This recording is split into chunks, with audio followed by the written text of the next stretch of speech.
Last year, when I reached the ripe age of 17, my friends and I embarked on a thrilling adventure, the memory of which still sends shivers down my spine. It all began when one of my companions, an active user of the popular dating app Tinder, struck up a conversation with a seemingly charming 18-year-old named Jens. Little did we know that our seemingly innocent plans would soon take a sinister turn. Jens, allured by our youthful exuberance, proposed a rendezvous at a bar in the heart of Utrecht, the Netherlands. Enthralled by the prospect of free alcohol and the company of an attractive stranger, we eagerly accepted his invitation.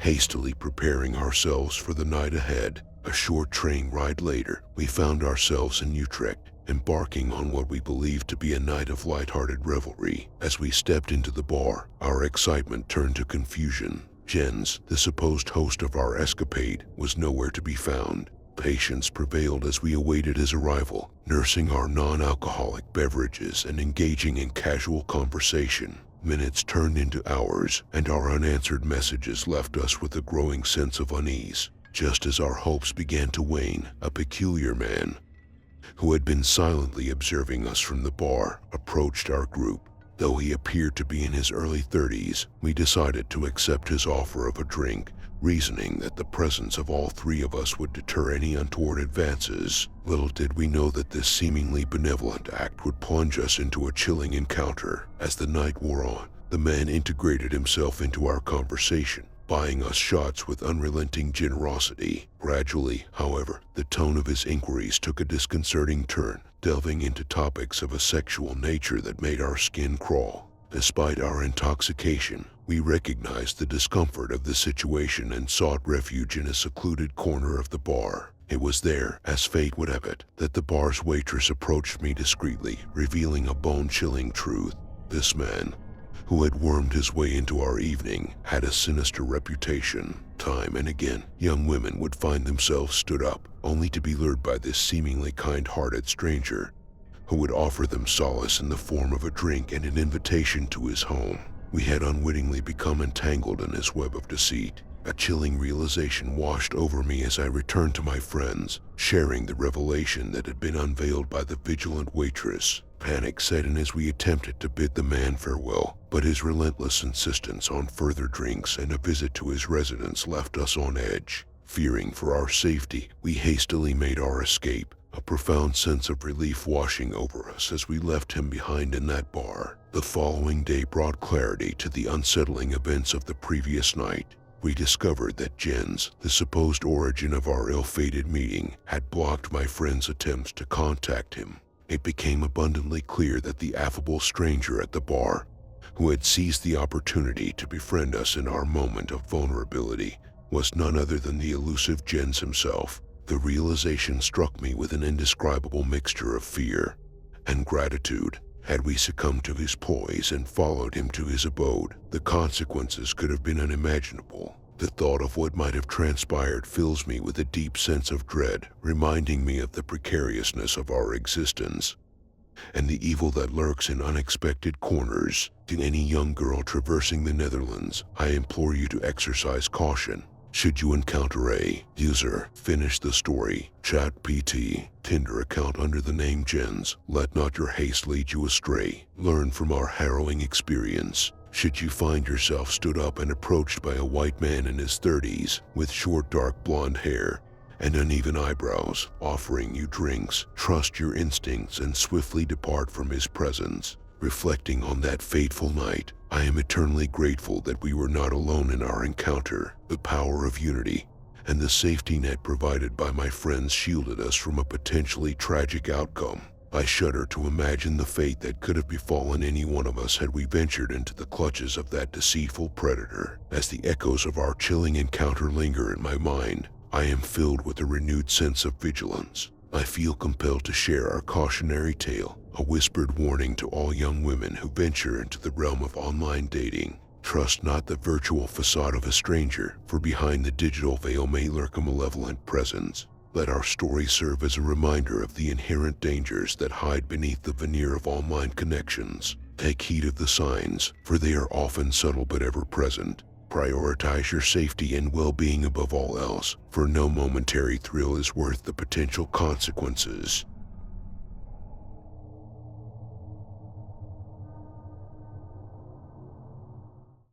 His pub had gained notoriety for its unexplained phenomena, known to elicit a shiver down the spines of those who stepped through its weathered doors. Tales echoed through the village, passed from one awestruck local to another, occasionally reaching the ears of transient souls who sought respite or refreshment within its hallowed confines.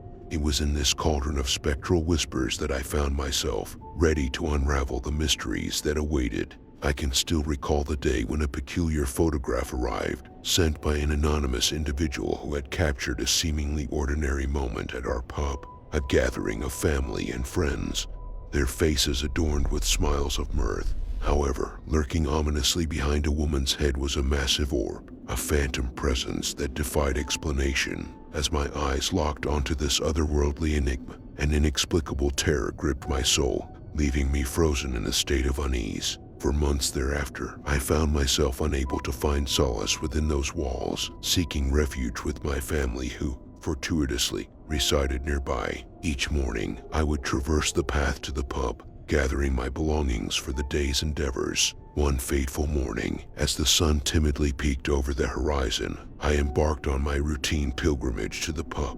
Approaching the entrance, my gaze fixated upon the glass door, which offered an unobstructed view into the depths of the establishment, revealing its dimly lit expanse. And there, before my very eyes, I beheld an apparition so palpable, so profoundly unsettling, that it rooted me to the spot with an icy grip of terror. A woman, clad in an ethereal white gown, materialized from the shadows, her ancient visage hauntingly serene.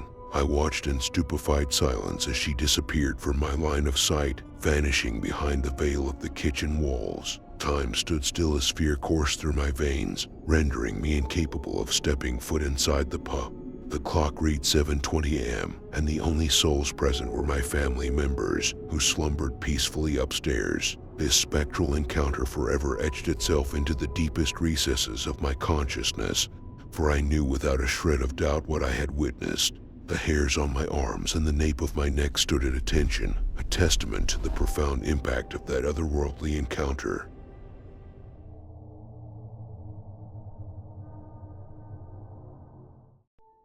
This story I'm about to share with you is one that I've kept hidden for nearly 3 decades. It remains the most terrifying and traumatic experience of my life. I'm now 38 years old, but the events I'm about to recount took place when I was around 9.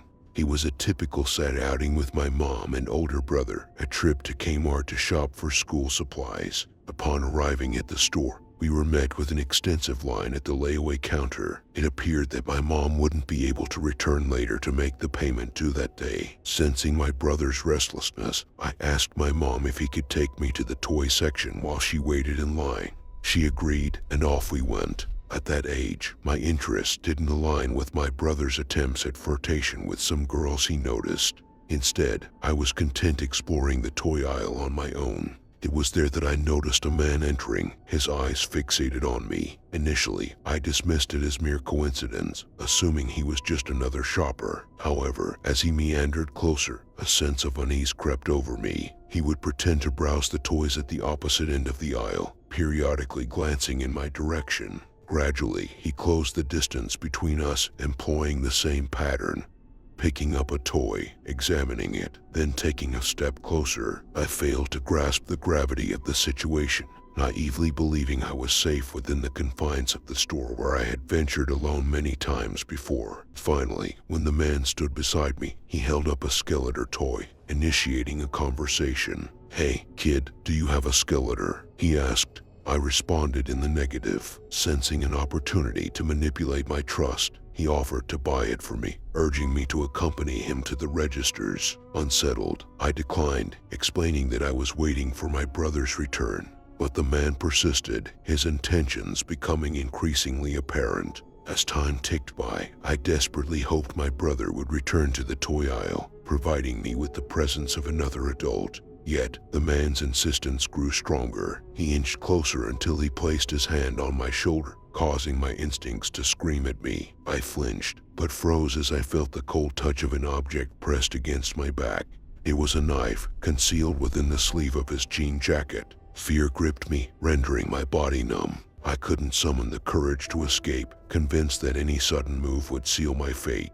With a menacing tone, He threatened me, emphasizing the consequences of defiance. In that moment, my hope vanished, and I resigned myself to the bleak prospect of being taken away, never to see my family again. The man's grip tightened, forcing me to walk alongside him. My body felt disconnected, my senses muddled with fear. Tears welled up in my eyes, and his anger flared at the sight of my distress. He warned me to suppress my tears, punctuating his threat by pressing the knife's tip further into my back.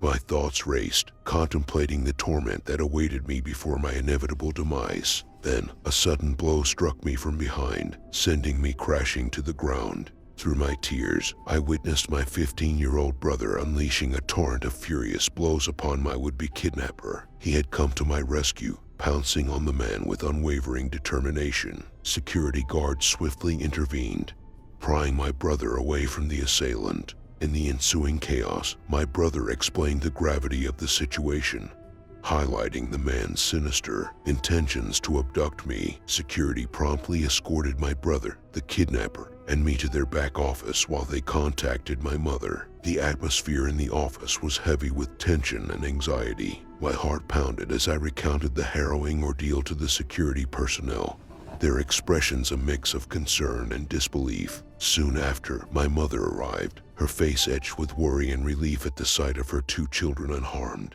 The police were called, and the kidnapper was swiftly apprehended. It was a moment of bitter triumph, knowing that he would face justice for the terror he had inflicted on me. My brother, although hailed as a hero for his courageous intervention, was not spared from repercussions. My mother, despite her gratitude, scolded him for leaving me alone in the toy aisle, reminding him of the responsibility he held as my older sibling. As the legal proceedings unfolded, the magnitude of the situation began to sink in. The man was convicted for attempted kidnapping and other charges related to child endangerment. It was a small solace knowing that he would be removed from society and unable to harm others. In the aftermath of the incident, my family underwent a period of healing and reflection. We became even more vigilant about personal safety, instilling in ourselves a heightened awareness of potential dangers lurking in the world. The incident left an indelible mark on my psyche, forever altering my perception of innocence and trust. Over the years, I've come to appreciate the immense bravery displayed by my brother that day. His instinctual defense of his younger sibling showcased a bond of unconditional love and protection. Our relationship grew stronger, forged in the crucible of adversity. I'm eternally grateful for his intervention, as it undoubtedly saved my life. However, the scars left by that traumatic experience have never truly faded. Nightmares still occasionally haunt my sleep, and I find myself wary of strangers, forever mindful of the darkness that can lurk beneath seemingly ordinary encounters. The incident served as a grim reminder of the horrors that exist in the world, concealed beneath the veneer of everyday life. It reinforced the importance of vigilance and open communication within families and communities, empowering individuals to identify and confront potential threats. As for the man who attempted to steal my childhood innocence, he now resides behind cold steel bars, paying the price for his malevolence. Yet, the impact of that day continues to reverberate within me, a constant reminder of the fragility of safety and the importance of remaining vigilant in the face of darkness. So, I share this story not for personal gain or recognition, but as a cautionary tale, a reminder that evil can manifest anywhere, even in the most mundane settings. May it serve as a reminder to cherish the moments of security and the bonds of love that protect us from the unknown horrors that lie in wait.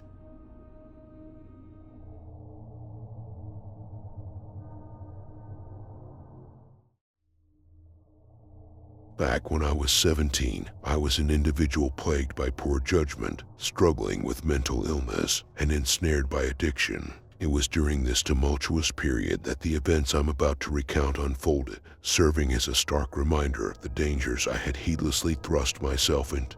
Now, at 26, I look back with the wisdom gained through experience and comprehend the gravity of the situation I had willingly entangled myself in.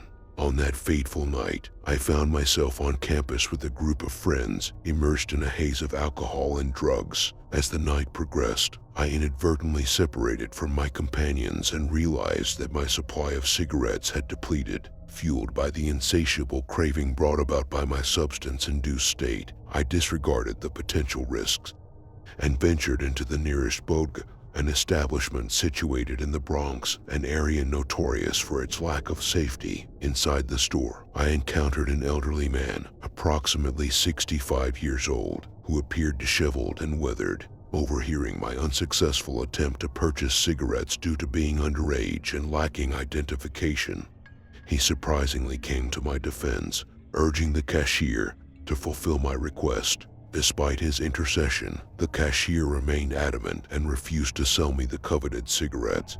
Disregarding the stranger's intentions of assistance, in an unexpected turn of events, the elderly man, whom I will refer to as Carl for the purpose of this narrative, offered to provide me with cigarettes from his nearby residence, mere minutes away. Driven by my relentless craving, I disregarded any reservations I might have had and agreed to accompany him. It's important to note that my judgment was impaired by the substances I had consumed that night, clouding my ability to perceive the potential dangers that lay ahead. Together, we embarked on a journey in Carl's dilapidated truck, during which he curiously inquired about my late-night activities. Unwisely, I divulged my escapades of partying throughout the night and confessed to my present consumption of copious amounts of cocaine. As the wheels of the truck spun, Carl shared snippets of his own life, mentioning his pursuit of collecting discarded appliances for profit by selling them as scrap. Surprisingly, he extended an offer for me to assist him in his endeavors, an opportunity I foolishly perceived as a chance to create a unique and entertaining tale to share. And so, we roamed through various neighborhoods, visiting different houses to collect discarded air conditioners and heaters.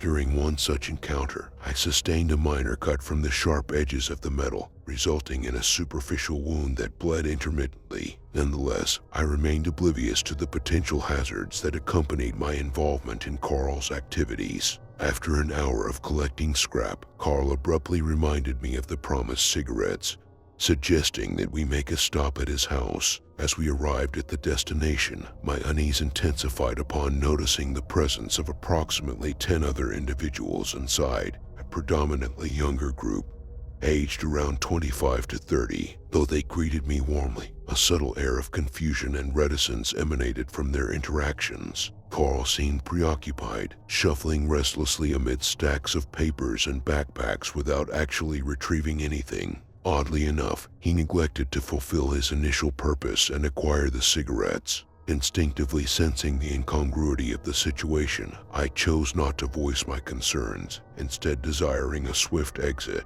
Resuming our journey in Carl's truck, we found ourselves parked on a dimly lit street in the heart of the Bronx. Carl, seemingly unaffected by the strange circumstances at his home, offered to roll a blunt. In my impaired state, I accepted the offer without apprehension, unknowingly exposing myself to further vulnerability. As we shared the intoxicating smoke, Carl's demeanor took a disquieting shift.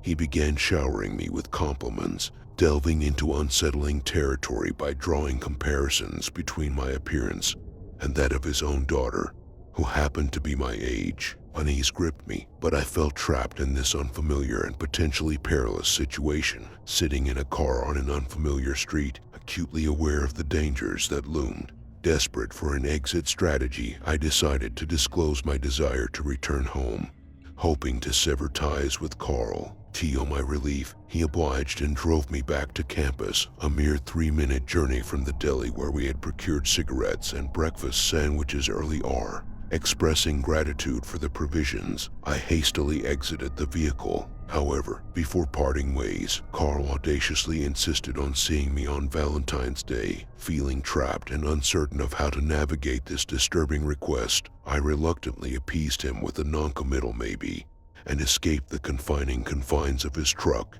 Arriving home in the early hours of the morning, I was met with the concerned and furious faces of my friends. They were understandably outraged by the reckless choices I had made. Venturing into the unknown with a stranger and engaging in the peculiar endeavor of scavenging scrap metal, they recognized the bizarre nature of the situation, one that I had naively brushed off as a quirky and unexpected turn of events. It was from an unknown number, displaying a photograph of a young, clean-cut Hispanic man who bore no resemblance to the scraggly, elderly Carl. Accompanying the image was a chilling message. "Hi, do you remember me?" Instantly sensing danger, I promptly blocked the number, hoping to sever any potential connection to a past I wished to forget. The true nature of Carl's intentions remains shrouded in ambiguity. Was he merely a lonely and slightly disturbed individual seeking a fleeting semblance of companionship? Or did I narrowly escape a far more sinister fate? The possibilities loom in my mind, contemplating the potential consequences had he succeeded in luring me back to his home, surrounded by the enigmatic presence of those young individuals. Regardless, I count myself incredibly fortunate to have emerged from this unsettling encounter relatively unscathed. Reflecting on this harrowing experience, I am compelled to share my story as a warning to others. It serves as a reminder that our youthful indiscretions and poor judgment can lead us down treacherous paths, exposing us to perils we might not fully comprehend in the moment. It is crucial to remain vigilant, to trust our instinct, and to make sound decisions, particularly when under the influence of substances that cloud our judgment.